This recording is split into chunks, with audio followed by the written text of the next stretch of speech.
ఐటీలో ఎంట్రీ కావాలా? Trainee software engineer గా అజా కోడింగ్ ట్యూటర్ లో 2 వీక్స్ ట్రయల్ పీరియడ్ లో వెంటనే చేరండి. నమస్తే వాసవి గారు. నమస్తే అండి. భార్య భర్తల మధ్య చాలా కాంప్లికేషన్స్ మనం చూస్తుంటుంటాం. ఒకరికి ఒకరు నచ్చుతుంది, ఒకరికి ఇంకొకటి నచ్చుతూ ఉంటుంటుంది.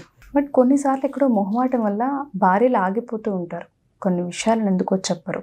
ఎక్కడ మొహమాటం పడకూడదు అంటారు? ఏ విషయాల్లో భర్తకి నో అని చెప్పొచ్చు అంటారు? అసలు హస్బెండ్ వైఫ్ రిలేషన్షిప్ చాలా డెలికేట్ రిలేషన్షిప్. వాళ్ళు అన్నిటికీ ఎస్ అనేది కూడా ఎందుకంటే ఎక్కడైనా మళ్ళీ వాళ్ళకి ఎక్కడైనా హర్ట్ అవుతుందేమో, వాళ్ళు ఎక్కడైనా బాధపడతారేమో అన్న థాట్తో వాళ్ళు నో చెప్పకుండా సరే సరే సరే సరే. యాక్చువల్లీ ఇది ఉట్టి లేడీస్కే వర్తించదండి, జెంట్స్ కూడా చేస్తారు కొందరు. హస్బెండ్స్ కూడా లేడీస్ అంటే వైఫ్స్ ఏదో అడిగారు కదా, చేస్తున్నారు కదా అని చెప్పేసి ఓకే అనేస్తారు.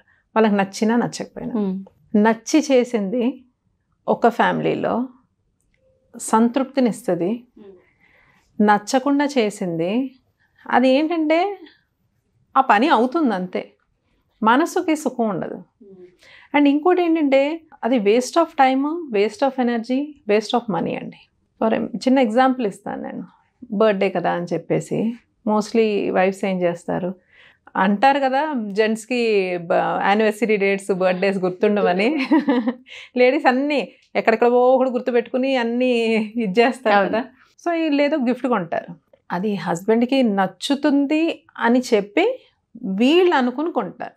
మీరు గమనించారా లేదో, మీరు నేను కూడా చూసుకోవచ్చు. ఇది ఈ సిచ్యువేషన్ ప్రతి ఒక్కరు రిలేట్ చేసుకోవచ్చు.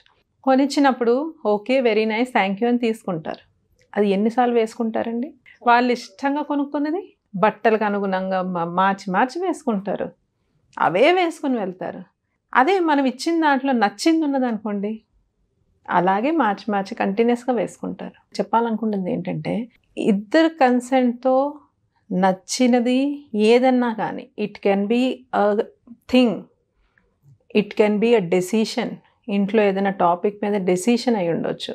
ఇప్పుడు ఇన్లాస్ విషయంలో ఖచ్చితంగా హస్బెండ్ వైఫ్ మధ్యలో వచ్చే డిస్కషను, గొడవ అండ్ డిస్టర్బెన్స్ వచ్చేది ఇన్లాస్ త్రూ కానీ, ఇటు సైడ్ కానీ అటు సైడ్ కానీ. సో వాళ్ళు వస్తున్నారు, ఇలా చేద్దాం అనుకుంటున్నాను అని చెప్పి ఈమెకి నచ్చిందా లేదా అన్న కన్సెంట్ తీసుకొని చేస్తే తిను మనస్ఫూర్తిగా చేస్తుంది. సో తిను ఇలా చేద్దాం అనుకుంటున్నానండి అని చెప్పేసి చెప్పి కన్సెంట్ తీసుకొని చేస్తే ఆయన కూడా మనస్ఫూర్తిగా ఇన్వాల్వ్ అవుతారు.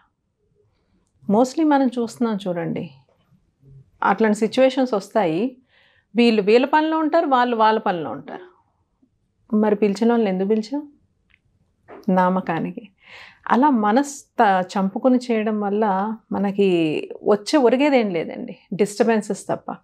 దూరాలు పెరుగుతాయి, దానివల్ల దూరాలు పెరుగుతాయి. అండర్స్టాండింగ్ ఎక్కడుంటుంది? హస్బెండ్ వైఫ్ల మధ్యన ఉండాల్సిందే అండర్స్టాండింగ్ ఎక్కడ ఉంటుంది? మనం ఓపెన్గా డిస్కస్ చేసుకున్నప్పుడు. ఇట్ కెన్ బి, నేను చెప్పాను కదా, డెసిషన్స్ గురించి కానివ్వండి, ఇంట్లో వస్తువుల గురించి కానివ్వండి, వండే డిష్ల గురించి కానివ్వండి, ఇంట్లో పనుల డివిజన్ గురించి కానివ్వండి. It can be even regarding sex. ఎందుకంటే మ్యూచువల్ కన్సెంట్ లేనిది ఏదో ఒకరికి ఓకే అని చెప్పి ఇంకోళ్ళు ఓకే అని చెప్పి వాళ్ళకు ఓకే కదా అని చెప్పి ఓకే చేయడం అది ఎంతవరకు కరెక్ట్? మనసు చంపుకుని ఏది చేయకూడదండి, మనస్ఫూర్తిగా చేసి చూడండి, అది ఎలా ఉంటుంది, చాలా సాటిస్ఫైయింగ్గా ఉంటుంది. ఇప్పుడు మోస్ట్లీ హౌస్ వైఫ్స్ ఇంట్లో ఉంటారండి, వాళ్ళ మీద మనుషులకి ఏం ఆలోచన? ఏమీ చేయరు, హౌస్ వైఫే కదా, ఇంట్లోనే ఉంటారు కదా. ఇలాంటిది వాళ్ళ మైండ్లో కూర్చోపెట్టేసరికి ఇంకో బయట వాళ్ళు ఏం చెప్పినా, ఇన్లాస్ ఏం చెప్పినా సరే సరే సరే సరే అనుకుంటూ చేసుకుంటూ వెళ్ళిపోతారు. అన్నీ వాళ్ళకి నచ్చే చేస్తున్నారండి? నచ్చకుండా 90% చేస్తారు. ఓకే వాళ్ళు అంటున్నారు కదా, ఒక్కసారికి అంటే ఏం పోయిందిలే, ఆ ఒక్కసారి కన్నా ఒక్కసారికి ఉండదండి, టేకెన్ ఫర్ గ్రాంటెడ్ అయిపోతుంది. సో మొదట్లోనే నో. ఏదైనా నచ్చలేదు అంటే గొడవ పెట్టుకుని నో అవసరం లేదు, గొడవలు అసలు ఎక్కడ పెట్టుకోవద్దు. ఇలాగా నాకు ఇలా ఉంటే కంఫర్టబుల్గా ఉండదు అని ఫస్టే కన్వే చేయండి. మీరు ఎలా అయితే స్టార్టింగ్ నుండి మెట్లు కట్టుకుంటూ వెళ్తారో అలాగే అది బిల్డ్ అవుతుంది. మీరు ముందు లీనియన్స్ ఇచ్చి తర్వాత స్ట్రిక్ట్గా ఉంటాను, నాకు నచ్చంది చెయ్యను, ఇది ఏదనంటే అక్కడ వస్తుంది డిస్టర్బెన్స్. ఎక్కడైనా కూడా ఫ్రమ్ ద బిగినింగ్ కూడా నో అంటే నోయే. ఈ relationship, it can be with parents. ఇవన్నిటికి కావాల్సింది మూలం కమ్యూనికేషన్, అండర్స్టాండింగ్ అండి. అన్ఫార్చునేట్లీ ఇప్పుడు ల్యాకింగే అదండి. కమ్యూనికేట్ చేసుకోవట్లేదు ఎవరు. ఒక్క రోజంతట్లో ఒక 10 నిమిషాలు తీసుకుని ఏమి కావాలి, ఏమి వద్దు, ఇది అవసరమా, అవసరం లేదా అని ఎంతమంది డిస్కస్ చేసుకుంటున్నారండి? రేరు మేడం, కనిపించదు. అది ఎవరికి నచ్చింది వాళ్ళు చేస్తున్నారు తప్ప, అడ్జస్ట్ అయ్యి వస్తున్నారు తప్ప, ఇష్టంతో మనస్ఫూర్తిగా మనది అనుకొని చేయడం చాలా తక్కువ మనం చూస్తున్నాం. అసలు నెగ్లిజిబుల్ అయిపోయిందండి. కానీ ఆ అండర్స్టాండింగ్ లేకపోతే ఎంతకాలం అండి? ఎంతకాలం ఓ సరే సరే సరే సరే డూడు డూడు బస్వన్న ఎంతకాలం అంటారు? At one point of time ఆ ఓర్పు నశిస్తుంది ఖచ్చితంగా. అప్పుడు నో అనేసరికి అది రెబెల్ అయినట్టు ఉంటుంది. ఏమైంది, యాటిట్యూడ్ వచ్చింది, నీ పొగరు వచ్చింది, అది వచ్చింది, ఇంకేదో ఉన్నట్టుంది, ఏదో అఫైర్ ఉన్నట్టుంది, అందుకే ఇప్పుడు నో అంటున్నారు. ముందు నుండి సరే అని చెప్పి మన కోసం ఓకే అంటున్నారని ఎవరు ఆలోచించరండి. అందుకని ఏంటంటే మనకి ఏదైనా నచ్చలేదు అని అంటే అది తర్వాత ఎఫెక్ట్ అయ్యి నాశనం అయ్యే కన్నా ముందే నో చెప్తే మనకేమవుతుందంటే మీది బ్యాలెన్స్ అన్నది ముందు నుండే క్రియేట్ అవుతుంది. అందుకే అన్నాను నేను, కరెక్ట్ బ్యాలెన్స్. దీనికి మనకు కావాల్సింది పర్ఫెక్ట్ కమ్యూనికేషన్, అండర్స్టాండింగ్, టైం అండి. సో నో అనేది మనకి ఎక్కడైతే ఇది మనం అడ్జస్ట్ అవ్వాల్సి వస్తుందో అన్నప్పుడు చెప్పుకోగలగాలి. ఇది నాకు ఇక్కడ కంఫర్ట్ లేదు అన్న కమ్యూనికేషన్ అనేది ఇంపార్టెంట్. దాన్ని కనుక మెయింటైన్ చేయగలిగితే ఇప్పుడు మనకి అన్నిటికీ నో చెప్పచ్చా, అన్నిటికీ నో చెప్పేయచ్చా? మనకు నచ్చవు కదా, అన్నిటికీ నో చెప్పచ్చా? నో, అది నో. ఎస్, ఫ్యామిలీలో మ్యారేజ్ ఇట్ సెల్ఫ్ ఇస్ అ కాంప్రమైజ్ అండి. కొన్నిటి దగ్గర you have to oblige, yes, but అన్నిటి దగ్గర కాదు. కొన్ని వెరీ సెన్సిటివ్ పాయింట్స్ ఉంటాయి మనకి, అసలు సెమెరా అది వద్దు అన్నవి. అలాంటి వాటి దగ్గర you have to be stern and say no.